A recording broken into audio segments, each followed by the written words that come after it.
Hi everyone. So yesterday was Earth Day and I missed it.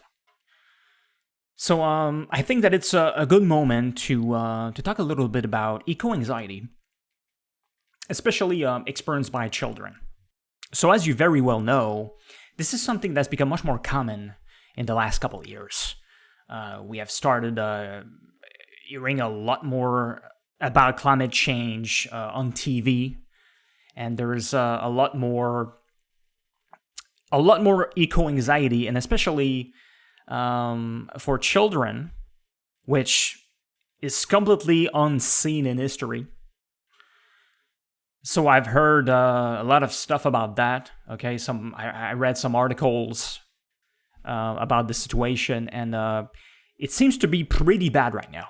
So there's some studies that are they looked at some children in some schools and what they were going through. And it seems like a lot of them experience like a noticeable degree of eco-anxiety, unfortunately. So some of them could have too much worries about the future related to climate change, and even have some nightmares. And I've seen some extreme cases where you saw some kids that were drawing something, okay, and it said we are all going to die and stuff like that. So this is terrible, really. This is really sad. This is something that is very important, okay, that we have to reduce eco-anxiety. Okay, this is really this reached a level that is really not healthy whatsoever. And parents,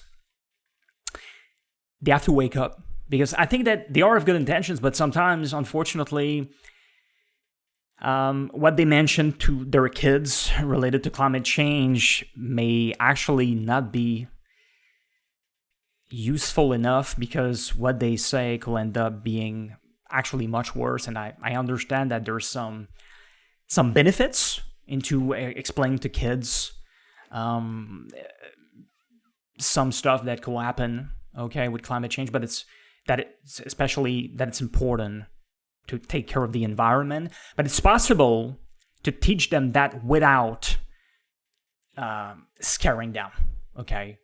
And I think that this is what they should do.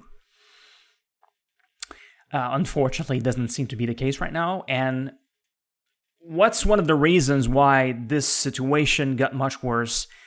Obviously, well, one of them is definitely because of Greta Thunberg. So I know that she's also of good intentions, but she's she may be around 18 right now, or 19, I'm not sure.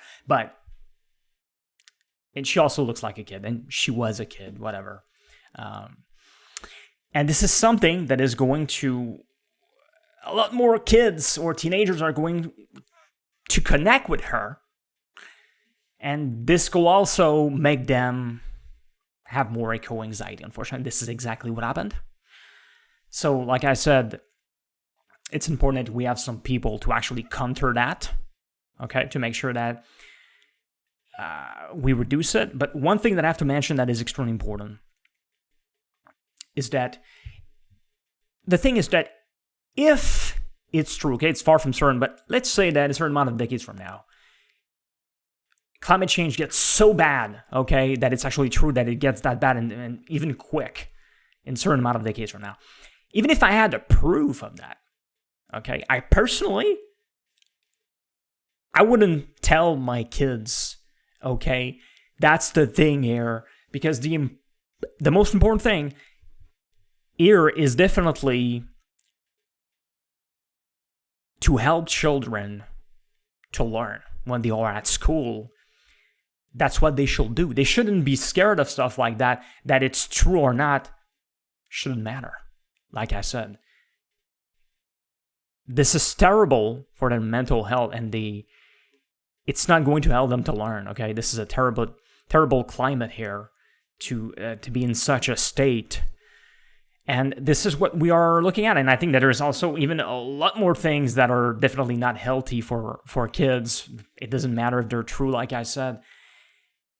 And we can help those kids to make them care about the environment without mentioning stuff, without actually falling into alarmism.